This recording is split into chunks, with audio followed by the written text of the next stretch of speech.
Bienvenidos una vez más a un capítulo de Adquiere conocimientos con los estudiantes de la JDC. Y en el día de hoy venimos a traer, junto con mi compañero Iván Yesida Acosta, un concepto y una idea con respecto al contrato de factoring, que es un contrato atípico. Esto como resultado de una investigación realizada a lo largo de nuestro semestre para la asignatura de Derecho Comercial 2 con la docente Ana Elizabeth Quintero. Muchas gracias. Bueno, y continuamos con los antecedentes. El contrato de factoring viene a desarrollarse en el antiguo Egipto, esto porque era donde las deudas se reconocían por escrito, ya que éstas se registraban en un papiro. En la época romana, donde surgieron los primeros especialistas en cobro, ya que ellos cobraban pues el 1% de los dineros recaudados. Junto con el desarrollo de la industria textil en el siglo XX en Estados Unidos e Inglaterra, pues también por la necesidad de liquidez para adquirir materia prima. Bueno, entonces hablemos de otro concepto o de otros conceptos que trae el factoring. Pues el contrato de factoring también se puede definir como un conjunto de servicios financieros y administrativos que presta la sociedad de factoring a su cliente. Esto se ampara con la utilización de un contrato de cesión de créditos. También se conoce como factoring el contrato mediante el cual una de las partes, que es el factor, adquiere el derecho de ejecutar una cuenta por cobrar, o sea, una factura, de un tercero, pues esto a cambio de un precio que se paga sobre el valor global de dicha factura. El factoring es una moderna alternativa de financiación para obtener capital de trabajo, a través del cual las empresas pueden transformar en efectivo las cuentas que tienen por cobrar de sus negocios, ya sean bienes o servicios. Además, pues las facturas de las compañías de financiamiento operan con otros instrumentos como son los cheques, los pagarés y las letras. Que respecta a las características del contrato de factoring, es que podemos decir que ese contrato es un contrato mercantil por el área, es un contrato consensual por la forma, es un contrato principal por su autonomía, es un contrato oneroso, las partes obtienen beneficios económicos, un contrato conmutativo por el riesgo, es un contrato atípico pues no contempla solemnidades, es un contrato bilateral en el que dos o más partes están obligados y tienen derechos. Como podemos ver en la imagen, acá determinamos las partes y el instrumento jurídico como tal. Acá está la empresa, la entidad o institución financiera que realiza el factoring o la entidad factora en este caso, la factura que está por comprar, que es un título valor, y el cliente. Entonces en este caso consiste en que la entidad factora le compra a la empresa esa factura por comprar, debido a que el cliente le va a pagar la mercancía en 30, 90 o 120 días dependiendo su acuerdo que hayan realizado.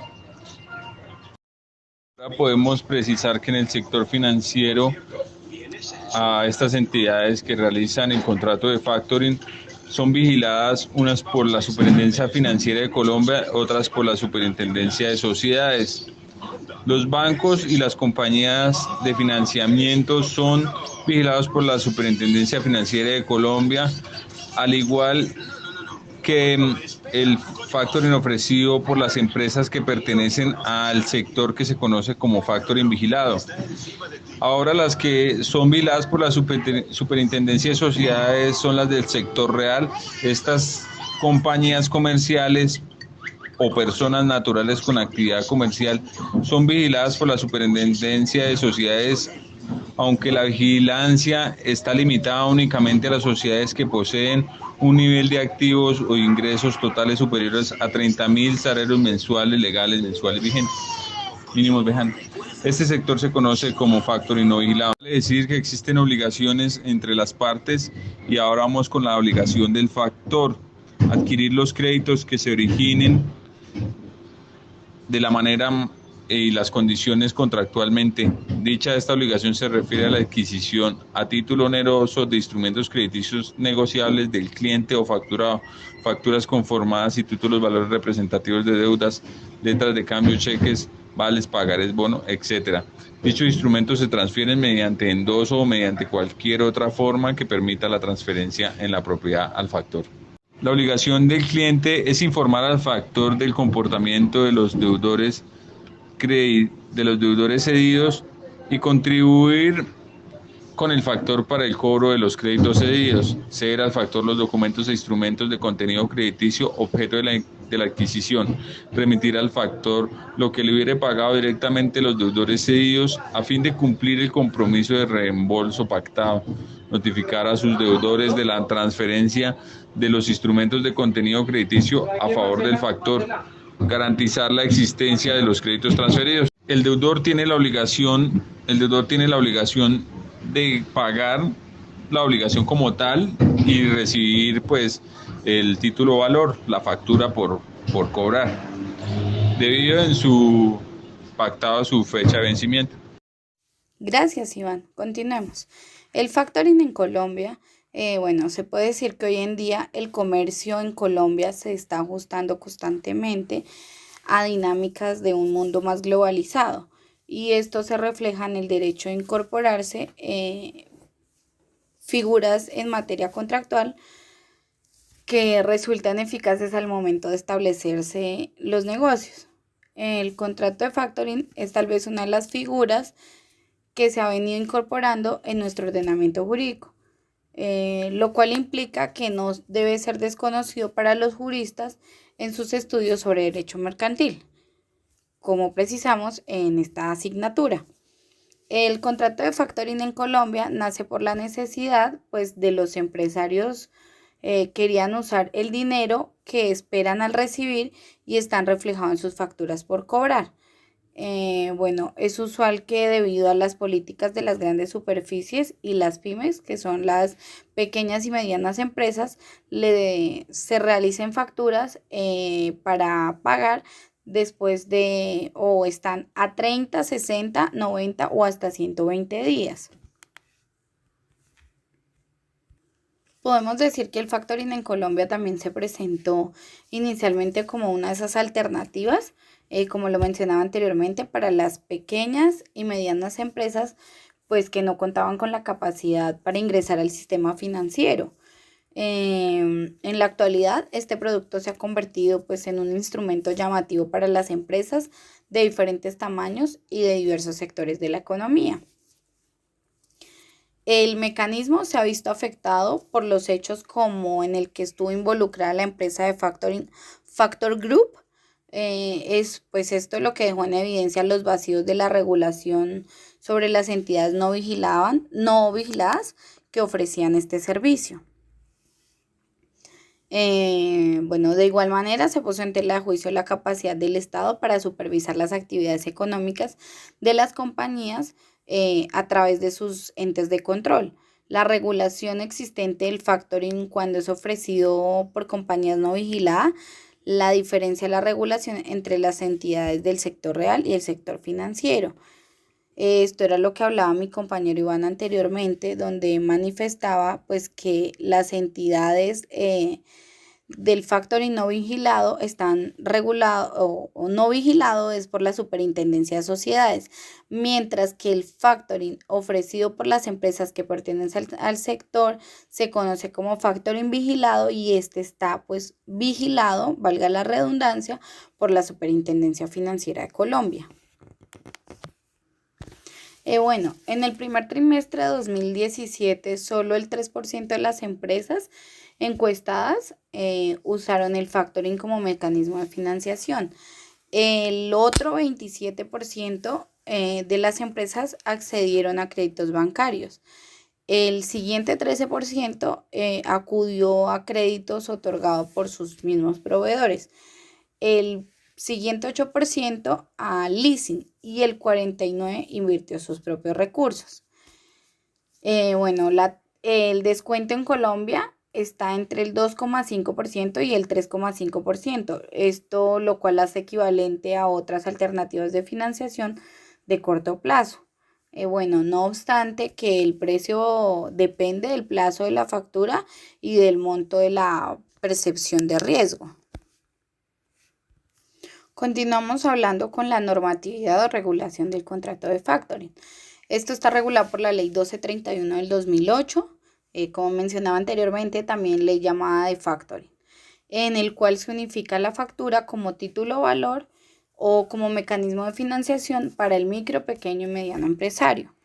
Los principales cambios que trae esta ley son: bueno, el primero, que permite expedir facturas con la prestación de servicios. Continuaremos hablando con la normatividad. Bueno, la ley 1231 de 2008 es también conocida como ley de factoring, en la cual se unifica la factura pues como un título valor y como mecanismo de financiación para los micros, pequeños y medianos empresarios. Bueno, esta ley trajo ciertos cambios. Unos de ellos son que permite expedir facturas por la prestación de servicios. También quien recibe el producto final de la transacción, ya bien sea el producto o el servicio, implica que acepta la factura como título o valor. Bueno, esto elimina la obligación que las facturas tuviesen para que estar firmadas por un representante legal para ser aceptadas. También deja sin validez todas aquellas leyendas o sellos que intenten condicionar la aceptación de las facturas a limitar su circulación. Al aceptar las facturas como título, permiten que las empresas se aplaquen y así pues optimizar el flujo de la caja. El proveedor emite una factura y dos copias de la misma para pues que para su negociación se necesita la factura original. Bueno, las facturas pueden ser vendidas a una entidad financiera o empresa de factoring solo con el endoso de las mismas. Las facturas quedarán en firmes pasados 10 días calendario de la recepción de la mercancía o servicio si el comprador no realizó ninguna objeción. Esto hay que tenerlo muy en cuenta.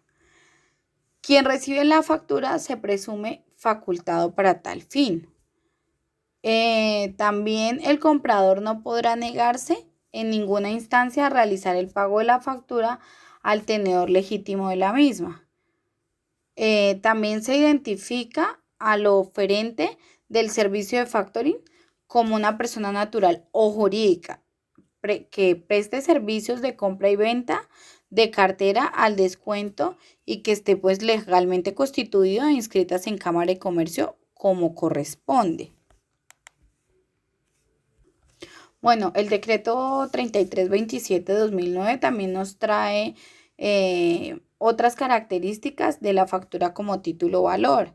También podemos traer en mención el decreto 660 de 2011, el cual habla sobre el cobro de la GMF en las operaciones realizadas por diferentes entidades.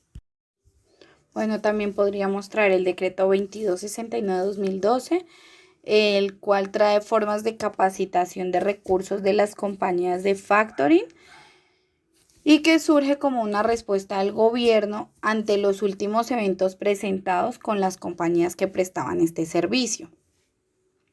También podemos traer el decreto 1976 de 2013, que modifica algunos aspectos sobre la aceptación de facturas y las obligaciones que tienen las compañías de factoring para evitar pues, el lavado de activos y la financiación del terrorismo.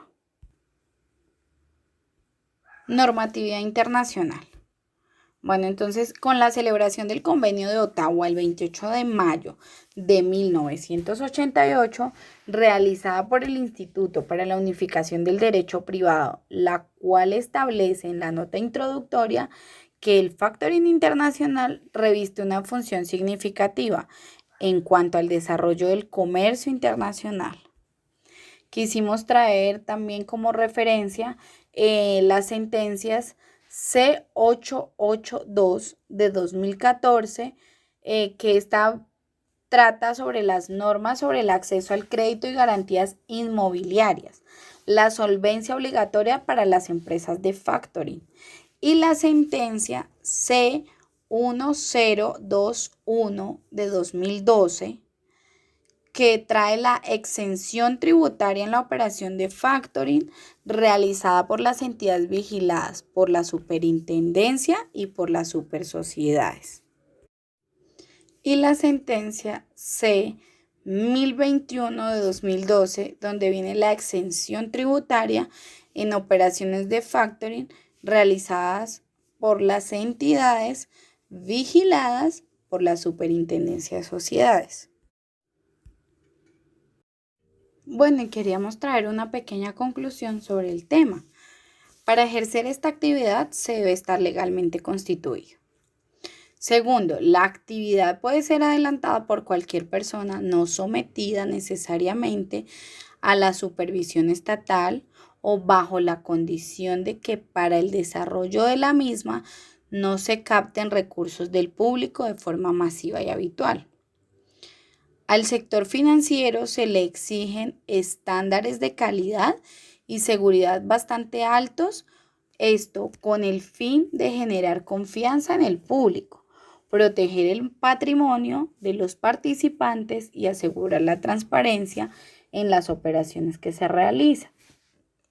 Las entidades del sector real las vigila la Superintendencia de Sociedades, solo si cumplen con las condiciones establecidas en el decreto 4350 de 2006. Las compañías que no son vigiladas por esta entidad son los directos responsables de su control, lo que puede llegar a facilitar la aparición de prácticas indebidas que podrían afectar la confianza de los inversionistas, proveedores y clientes.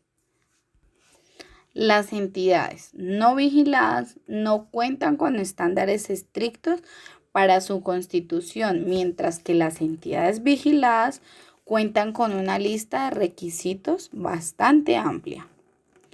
Las entidades no vigiladas no están obligadas a reportar las operaciones de factoring ante las centrales de riesgo como lo son Cifin y Datacrédito, mientras que las entidades vigiladas sí lo están.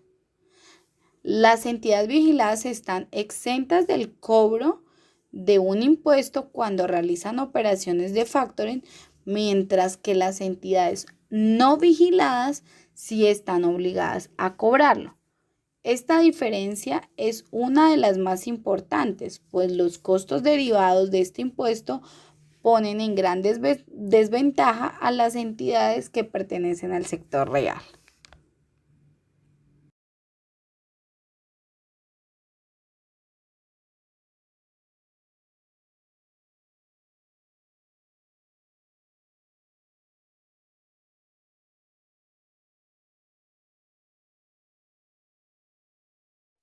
Hola Iván, ¿cómo estás? Mira que tengo un problema de liquidez con mi empresa. Tengo que comprar materias primas, pagar la nómina y tengo muchas facturas por cobrar. Mis clientes quedaron de pagarme a 90 y 120 días. No sé qué hacer. Hola Jelly, mira que ahora se está implementando un contrato llamado factoring. Es muy novedoso, el cual trata en que aquellas instituciones encargadas a este factoring te compran tus facturas por cobrar y te desembolsan tu dinero de inmediato y así logras tener liquidez y pagar todas tus obligaciones. Es súper. Súper, ¿y qué tengo que hacer? Solo presentas tus facturas que están por pagar, así como lo hice, y te desembolsan el dinero de inmediato. Ellos se encargan de cobrar después de haber hecho un estudio a tu cliente. ¿Y cómo funciona?